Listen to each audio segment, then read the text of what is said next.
সময়খিনিত সেনাবাহিনীৰ জোৱানসকল ফ্ৰণ্ট লাইনত আছে। ঘৰত মাকৰ বেমাৰ, ল'ৰাৰ এডমিশ্যন হোৱা নাই, ঘৈণীয়েকে কৰিব পৰা নাই।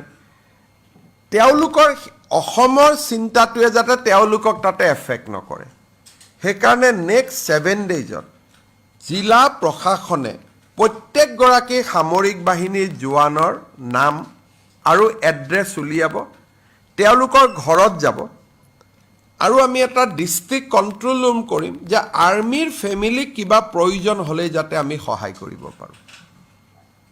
ছাপৰ্ট গ্ৰুপ এটা আমি কৰিব খুজিছোঁ।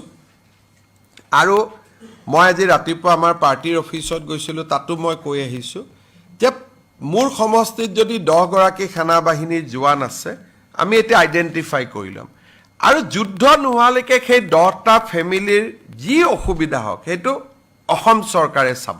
যে এই সময়খিনিত সেনাবাহিনীৰ জোৱানসকল ফ্ৰণ্ট লাইনত আছে।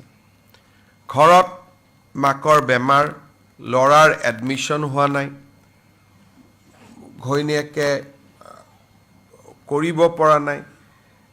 তেওঁলোকৰ অসমৰ চিন্তাটোৱে যাতে তেওঁলোকক তাতে এফেক্ট নকৰে, সেইকাৰণে নেক্সট 7 ডেইজত জিলা প্ৰশাসনে প্ৰত্যেকগৰাকী সামৰিক বাহিনীৰ জোৱানৰ নাম আৰু এড্ৰেছ উলিয়াব, তেওঁলোকৰ ঘৰত যাব আৰু আমি এটা ডিষ্ট্ৰিক্ট কণ্ট্ৰল ৰুম কৰিম যে আৰ্মিৰ ফেমিলিক কিবা প্ৰয়োজন হ'লেই যাতে আমি সহায় কৰিব পাৰোঁ।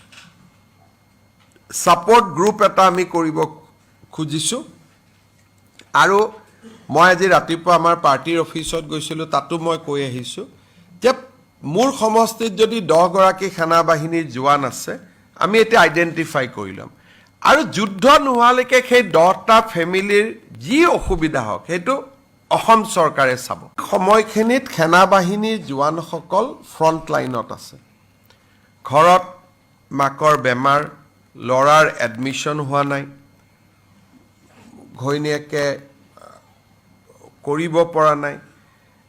তেওঁলোকৰ অসমৰ চিন্তাটোৱে যাতে তেওঁলোকক তাতে এফেক্ট নকৰে, সেইকাৰণে নেক্সট 7 ডেইজত জিলা প্ৰশাসনে প্ৰত্যেকগৰাকী সামৰিক বাহিনীৰ জোৱানৰ নাম আৰু এড্ৰেছ উলিয়াব, তেওঁলোকৰ ঘৰত যাব আৰু আমি এটা ডিষ্ট্ৰিক্ট কণ্ট্ৰল ৰুম কৰিম যে আৰ্মিৰ ফেমিলিক কিবা প্ৰয়োজন হ'লেই যাতে আমি সহায় কৰিব পাৰোঁ।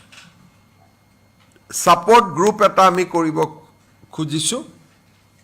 আৰু মই আজি ৰাতিপুৱা আমাৰ পাৰ্টিৰ অফিচত গৈছিলোঁ, তাতো মই কৈ আহিছোঁ যে মোৰ সমষ্টিত যদি 10 গৰাকী সেনাবাহিনীৰ জোৱান আছে, আমি এতিয়া আইডেণ্টিফাই কৰি ল'ম আৰু যুদ্ধ নোহোৱালৈকে সেই 10টা ফেমিলিৰ যি অসুবিধা হওক সেইটো অসম চৰকাৰে চাব।